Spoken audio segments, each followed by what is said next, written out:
পাঁচ দফা নির্দেশিকা কমিশনের হিয়ারিং হলেই ইসিআই পোর্টালে আপলোড, আনম্যাপড ভোটারদের নথি শুনানির দিনই আপলোড। আরো ডিটেল আপডেট নেব এই বিষয়ে অভিজিতের কাছ থেকে। অভিজিৎ, এসআইআর এ পাঁচ দফা নির্দেশিকা কমিশনের কি আপডেট পাওয়া যাচ্ছে?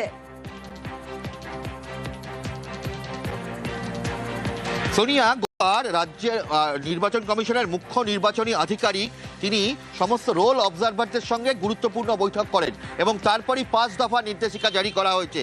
যাদের হিয়ারিং সম্পূর্ণ হয়েছে সেদিন কোনো রকমভাবে দেরি না করে ইসিআই এর নেটের যে পোর্টাল রয়েছে সেখানে হিয়ারিং হেল্ড কলামে সঙ্গে সঙ্গে আপলোড করতে হবে। লজিক্যাল ডিসক্রিপেন্সি অর্থাৎ তথ্যগত অসঙ্গতি এবং আনম্যাপ ভোটারদের যে সমস্ত ডকুমেন্ট বা নথি তা হিয়ারিংয়ের দিনেই আপলোড করতে হবে। যে সমস্ত নথি আপলোড করা বাকি রয়েছে তা আগামী 26শে জানুয়ারির মধ্যে অর্থাৎ সোমবারের মধ্যে অবশ্যই আপলোড করতে হবে বাধ্যতামূলকভাবে। যে সমস্ত হিয়ারিংয়ে নথির কোনো সমস্যা নেই অর্থাৎ যেগুলো ডিসপোজাল অর্ডার হয়েছে সেই ডিসপোজাল অর্ডার বার করতে হবে ইআরও অর্থাৎ ইলেকটোরাল রেজিস্ট্রেশন অফিসার এবং এইআরও অর্থাৎ অ্যাসিস্ট্যান্ট ইলেকটোরাল অফিসারদের সেগুলি ডিস্ট্রিক্ট ইলেকশন কমিশনকে পাঠাতে হবে।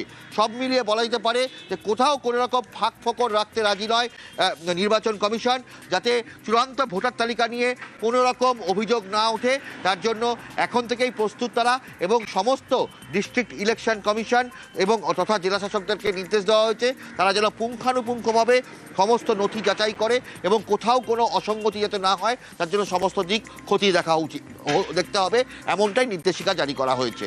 সোনিয়া।